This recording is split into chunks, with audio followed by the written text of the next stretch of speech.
ණය පිළිබඳ විශාල ප්‍රශ්නයක් තියෙනවා. දැන් රජයෙන් අපිට දත්ත දෙනකොට කියනවා චීනයෙන් ලැබුණ ණය 10%යි කියලා. ආසියානු සංවර්ධන බැංකුවෙන් 13%යි. ලෝක බැංකුවෙන් 9%යි. ISB එක 47%යි. ජපානයෙන් 10%යි, ඉන්දියාවෙන් 2%යි, අනිත් සියලු දෙනාගේ 9%යි කියලා. නමුත් ඇත්තටම චීනයෙන් ඊට වැඩිය ලැබිලා තියෙනවා. චයිනා එක්සිම් බැංක් එකෙන් දීලා තියෙනවා ණය. ඒව කෙලින්ම ඒ ආයතන වලට දීලා තියෙන නිසා රජේ ණය හැටියට රජය ඒක සඳහන් කරලා නැහැ. ඒව හුඟක් තියෙනවා ඒවා SLPA, CEB, Civil Aviation Authority එකට, හම්බන්තොට පෝර්ට් එකට, නොරොච්චොල්ලේ වලට, මත්තල ඉන්ටර්නැෂනල් එයාපෝට් එකට. නමුත් මේවත් ඇත්තටම රජයේ ණය. මොකද රජයට තමයි මේවා ගෙවන්න වෙන්නේ. ඒ වගේම ෆොරින් කරන්සි ටර්ම් ෆයිනෑන්සිං එක චයිනා ඩෙවලොප්මන්ට් බැංක් එකෙත් ඒක ඇතුළු කරලත් නැහැ. ඒතර එහෙම බැලුවොත් චීනයෙන් ලැබුණ ණය මුළු ණය ප්‍රතිශතයෙන් 20ක් විතර වෙනවා. ඊට අමතරව අපේ අර්බුදය කොච්චර විශාලද කියලා කිව්වොත් දැන් බණ්ඩාරනායක ගුවන්තොටුපොලේ දෙවැනි ටර්මිනල් එකේ කන්ස්ට්‍රක්ෂන් එකේ ජයිකා ආයතනය ඩොලර් මිලියන 570ක් දීලා තියෙනවා. නමුත් ඒක නතර කරලා තියෙනවා කියලා තමයි දැන් තියෙන ආරංචිය. මොකද අර තායිසේ එක්ක සිදු වුණ ගැටලුව ප්‍රශ්නය නිසාද කියලා අපි දන්නේ නැහැ. හැබැයි මුදල නතර කරලා තියෙනවා, ජයිකා එකෙන් නතර කරලා තියෙනවා. ඒ වගේම මධ්‍යම අධිවේගී මාර්ගයේ ඒ කියන්නේ කඩවත ඉඳලා මීරිගමට යන කොටසේ චයිනීස් එක්සිම් බැංක් එකෙන් උත් මිලියන 51ක් දීලා තියෙනවා. ඒකත් නතර කරලා තියෙන්නේ දැන් තියෙන විදියට. ඊට පස්සේ ලෝක බැංකුවෙන් සඳහනක් කළා ජූලි 29 වෙනිදා ලංකාවට ඒ අය ණය දෙන්න ලෑස්ති නැහැ කියලා, මැක්‍රෝ ස්ථාවර භාවයක් තියෙනකන් ණය දෙන්න ලෑස්ති නැහැ කියලා. 1997 තායිලන්තය මේ වගේ ප්‍රශ්නයකට මුහුණ දෙනකොට ඒ අයට තිබුණා මුදල් පිළිබඳ ප්‍රශ්නයක් තිබුණා, කරන්සි ක්‍රයිසිස් එකක් තිබුණා. ඒ වගේම ඒ අයට බැංකින් ක්‍රයිසිස් එකක් තිබුණා. බැංකු පිළිබඳ ප්‍රශ්නයක් තිබුණා, අර්බුදයක් තිබුණා. නමුත් ඒ අයට ෆිස්කල් ක්‍රයිසිස් එකක්, ආයවැය පිළිබඳව ප්‍රශ්නයක් තිබුණේ නැහැ. ඒ නිසා අපි දන්නවා දැන් ජාත්‍යන්තර මූල්‍ය අරමුදලෙන් අපිට කියනවා අපේ විදුලි බිල සංශෝධනය කරන්න ඕනේ කියලා. මම ඒක ගැන කතා කරන්න යන්නේ නැහැ. අද කාලේ ප්‍රශ්නයක් තියෙන නිසා. ඒ වගේම කියනවා අපිට ಖನಿಜ තෙල් සංස්ථාවේ ශේෂ පත්‍රය ප්‍රතිව්‍යුහගත කරන්න ඕනේ කියලා කියනවා. තුන්වෙනිව අපිට කියනවා අපේ විදේශීය ණය, ඒ විදේශ ණය පරිමිතය ඒක විශාල කරන්න ඕනේ කියලා කියනවා. මොකද විදේශ ණය ඇවිල්ලා 30ක් විතර කියලා කියනවා. නමුත් අපේ මුළු ණය ප්‍රමාණයෙන් බලපුවාම තවත් මම මෙතන අවධානයක් ගැන සඳහන් කරන්නට ඕනේ. මේ එක අය කියන විදිහට මේක කරන්න බෑ කියන එක සඳහන් කරන්නට ඕනේ. අපි ජාත්‍යන්තර මූල්‍ය අරමුදල දෙක කතා කරනකොටත් ඒක අපේ න්‍යාය පත්‍ර වෙන්න ඕනේ. ඒ අයගේ න්‍යාය පත්‍රය විතරක් වෙලා හරියන්නේ නැහැ. මොකද එහෙම වුණොත් අපි නැති අර්බුදයක් ඇති කරගන්නට යනවා. අපිට තියෙන්නේ ඩොලර් එක පිළිබඳව අර්බුදයක්. ඒ වගේම අපිට තියෙන්නේ අයවැය මූල්‍ය පිළිබඳ ෆිස්කල් අර්බුදයක්. නමුත් අපිට බැංකු අර්බුදයක් නැහැ. බැංකු ආරක්ෂා වෙන විදියට පමණයි අපි මේ ක්‍රියාවලිය යෙදෙන්නට ඕනේ. මේ අය මේ එක රටවල් වල වුණ දේවල් වෙච්ච සිද්ධීන් අනුව සමහරලාට ඇවිල්ලා එක යෝජනාවල් කරනවා. විශේෂයෙන්ම දේශීය ණය ප්‍රතිව්‍යුහ ගත කිරීම අපි සැලකිය යුතු නැහැ. අපි ඒ ස්ථාවරයේ ඉන්න ඕනේ. නැත්තම් එක ප්‍රශ්නයක් විසඳන්න තව ප්‍රශ්නයකට අපි යන්න පුළුවන්. ඒක වුණොත් විශාල ගැටලුවක් වෙනවා.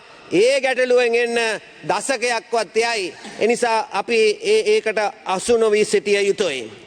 ඒ වගේම අපි දන්නවා ජනාධිපතිතුමා කවුද කිව්වා රාජාසන කතාවක් කළා කියලා. මම දැනන් හිටියේ නෑ රනිල් වික්‍රමසිංහ රජෙක් වෙලා කියලා. හරිද? රාජාසන කතාවක් කළා කියලා මම දිගින් දිගටම අහගෙන ගියා. බත් වාසනාවකට නම් පොතේ තියෙනවා මේක ප්‍රතිපත්ති ප්‍රකාශනය කියලා තියෙනවා. ඉතින් අපි ජනරජයක්, අපිට ඉන්නේ ජනාධිපති කෙනෙක්, ජනතාව ස්වෛරීයයි. ඉතින් ඒක නිසා හොඳයි. එතකොට මෙතන ඔහු සඳහන් කළා යම්කිසි දේවල් කිව්වා. හරිද? මොකද්ද කිව්වේ? ඔහු කිව්වා දූෂණයට ආපුහම මම මේ 17 වෙනි පිටුවෙන් කියවන්නේ ඒ වගේම අල්ලස, දූෂණය හා වංචාව මේ සමාජයේ මුළුමනින් තුරන් කිරීමත් අනිවාර්ය කාරණයක්. අල්ලස හා දූෂණය මැඩලීමේ ජාතික ප්‍රතිපත්තියක් මම ක්‍රියාවට නන්වනවා. මේ සම්බන්ධයෙන් නව නීති රීති හා අනපනත් අධිකරණ අමාත්‍යාංශ විසින් සකස් කරමින් පවතිනවා. ඒ වගේම ජාත්‍යන්තර මූල්‍ය අරමුදල සමගත් දූෂණ මැඩලීමේ පිළිබඳව එකඟතාවයකට එළඹෙනවා කියලා කිව්වා. ඉතින් ඔහු සඳහන් කළා. නමුත් අපිට තියෙන ප්‍රශ්නේ ඇවිල්ලා අපේ රටේ දූෂණය පිළිබඳව යම්කිසි සංස්කෘතියක් තියෙනවා. අපිට මතකයි අපි විපක්ෂයේ ඉන්නකොට හරිද දවසක් කෑ ගන්න කිව්වා. කවුද හොරා කියලා කෑ ගන්න කිව්වා. අපේ ආණ්ඩු ඉන්න. එද පිටිපස්සේ ඉන්න മന്ത്രിවරුන්ට කෑ ගන්න කිව්වා.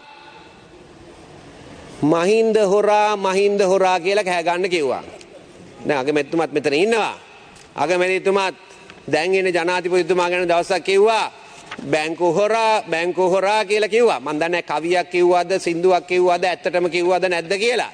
හරිද? ওই වගේ දේවල් කිව්වා. දැන් මම මෙතන කතා කරන්නේ යම්කිසි සංස්කෘතියක් ඇති වෙලා තියෙනවා. මේ තියෙන ආර්ථික අර්බුදයට ප්‍රධානතම හේතු වලින් එකක් තමයි අල්ල සහ දූෂණය.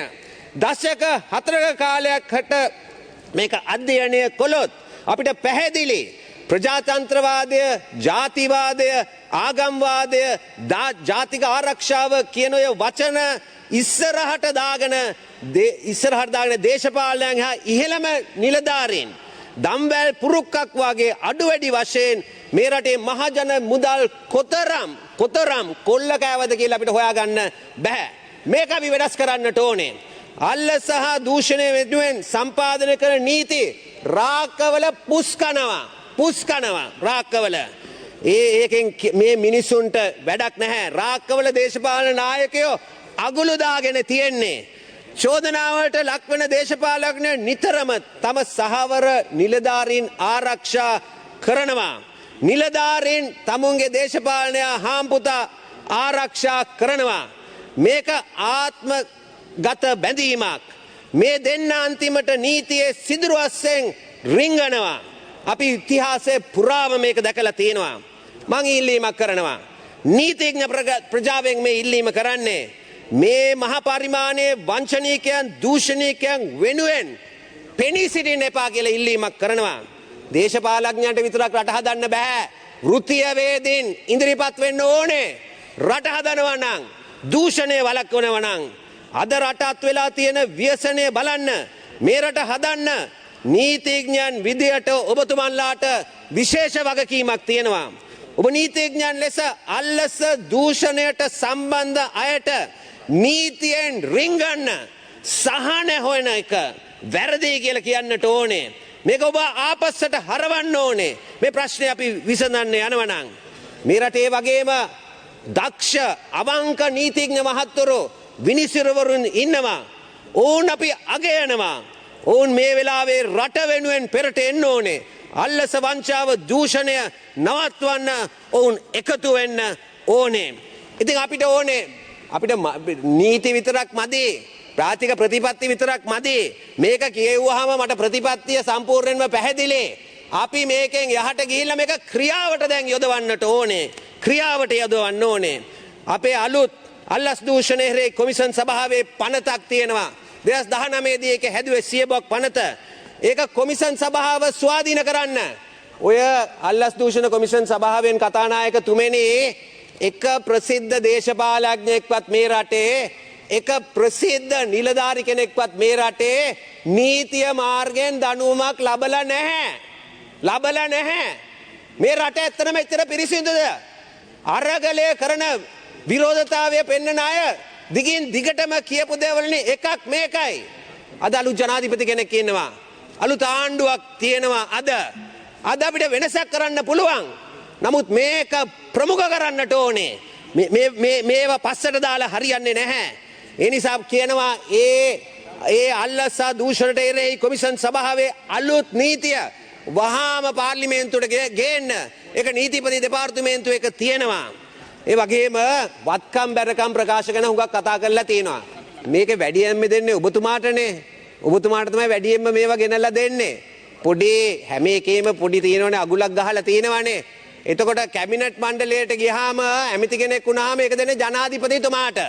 මට මතකයි ඉස්කෝලේ යන කාලේ කිව්වා ජේ.ආර්. ජයවර්ධන ජනාධිපතිතුමා අස්වීමේ ලියුම් අරගෙන සාක්කුවේ දාගෙන හිටියා කියලා කතාවක් මම විපක්ෂයෙන් ඇහුවා මේ ඉස්කෝලේ යන ළමයෙක් හැටියට.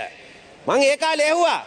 අද ඔය අල්ලස් ඔය වත්කම් බැරකම් ප්‍රකාශ ජනාධිපතිතුමාගේ සාක්කුවේ තියාගෙන ඉන්නේ අස්වීමේ ලියුමන වගේමයි. කිසිම වෙනසක් නැහැ. අවුරුදු 40කට පස්සේ කිසිම වෙනසක් නැහැ. ඔක අපි වෙනස් කරන්න ඕනේ. ඔබතුමාත් මේකට ඉදිරිපත් වෙන්න ඕනේ. ඔබතුමාගේ අතර තමයි මේව ගෙනල්ලා දෙන්නේ වැඩි පිරිසක් മന്ത്രിවරෝ. මේවා අපි ප්‍රසිද්ධ කරන්න ඕනේ. මොකද මේ විරෝධතාවය දාපු අය විශේෂයෙන්ම අපිට කිව්වේ අල්ලසන දූෂණයට තිත තියන්න කියලා කිව්වේ. ඉතින් මේ වත්කම් බැරකම් ප්‍රකාශ ප්‍රසිද්ධ කරන්න. ඒ වගේම නීති තියෙන්න පුළුවන්.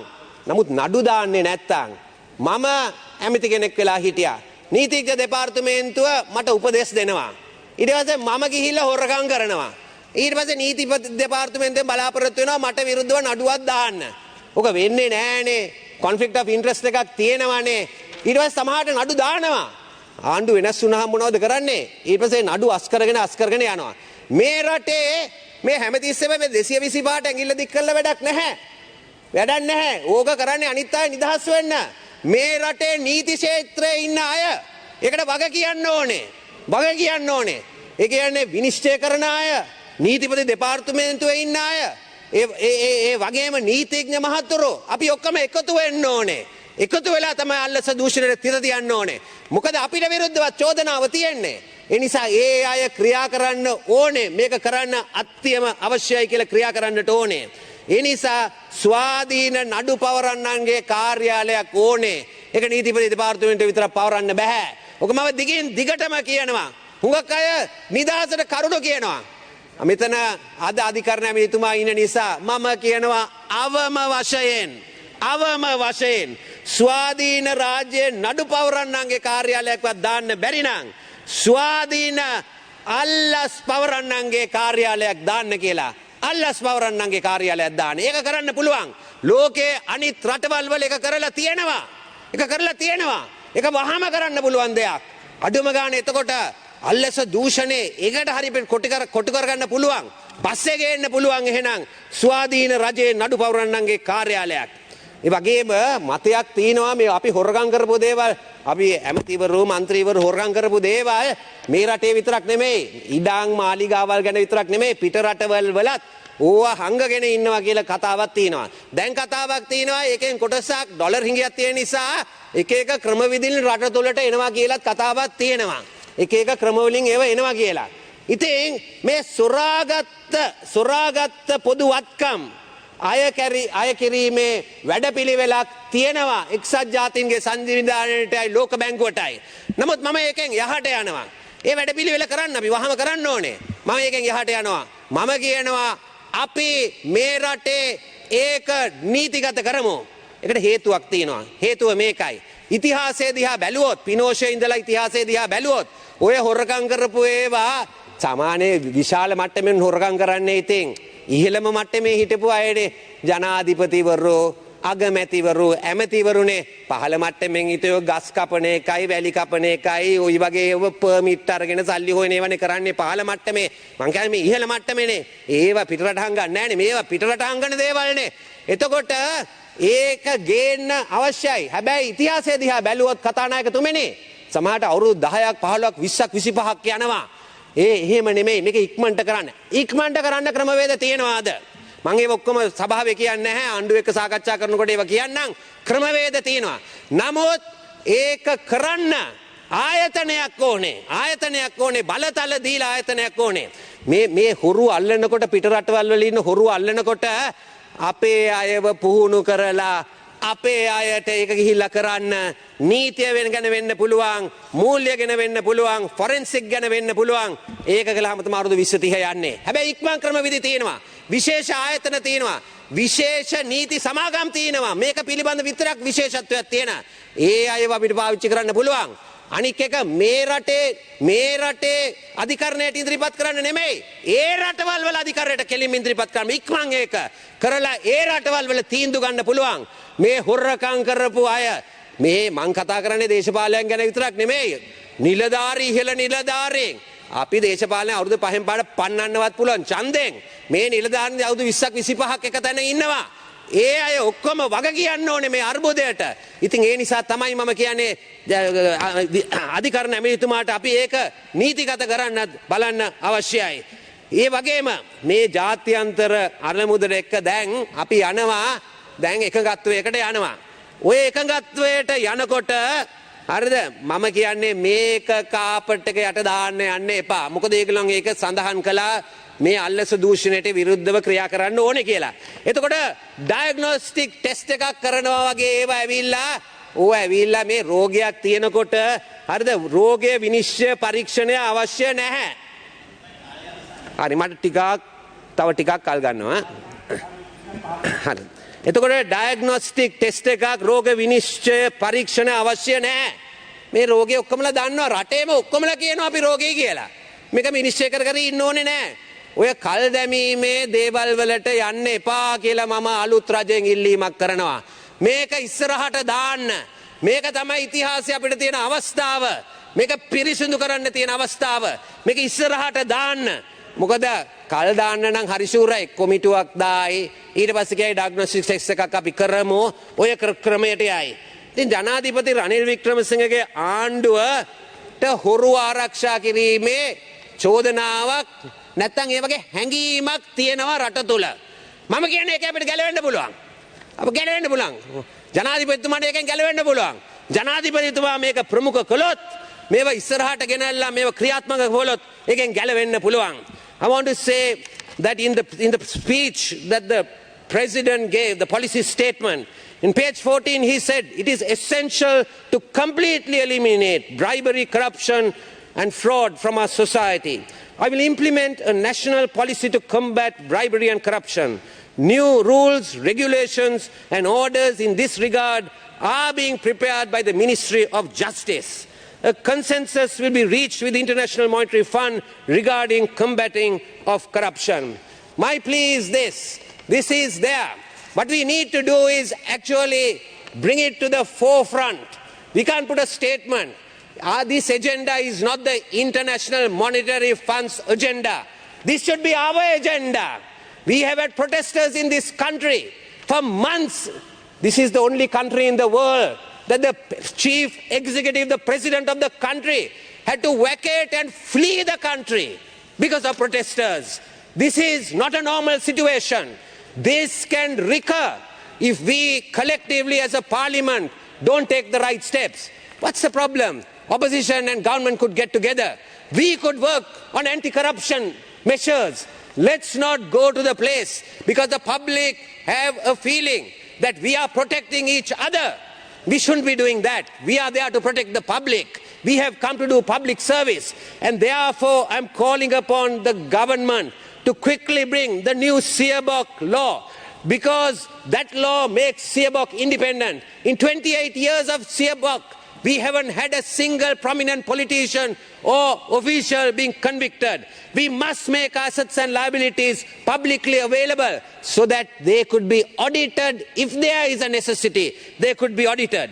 We need to have an independent prosecutor's office, chief prosecutor's office. But at a minimum, I would say that we need to have at least an independent bribery prosecutor's office, anti-corruption bribery prosecutor's office. That's a minimum that we could do. That could be established immediately. The justice minister is here in the house. The prime minister is here in the house. And I'm telling them to take a lead on this and do this, because your legacy will depend on all the reforms that you bring in this short period. And it can be done. We in the opposition and the government can get together on these things. The stolen assets recovery program of the World Bank and the United Nations, we need to do it. But I'm saying, again, let's bring a law. Let's put in an institution which can make the recovery quick, rather than 20, 30 years later. Within 10 years, we will see justice done by the people in this country. Finally, I would say this. Please, let's not fall into the trap of agreeing on words with the International Monetary Fund, even on the staff level agreement or any agreement. Let's genuinely do this. Otherwise, somebody might suggest, let's do a diagnostics test about this. Let's appoint a committee about this. There's nothing to diagnose. The whole country is convinced that this is a cancer that we have, that corruption is a cancer that we have, and we need to get rid of this cancer. Unfortunately, the Ranil Wickremesinghe's government is widely thought by people in this country that it will protect those who steal and rob in office.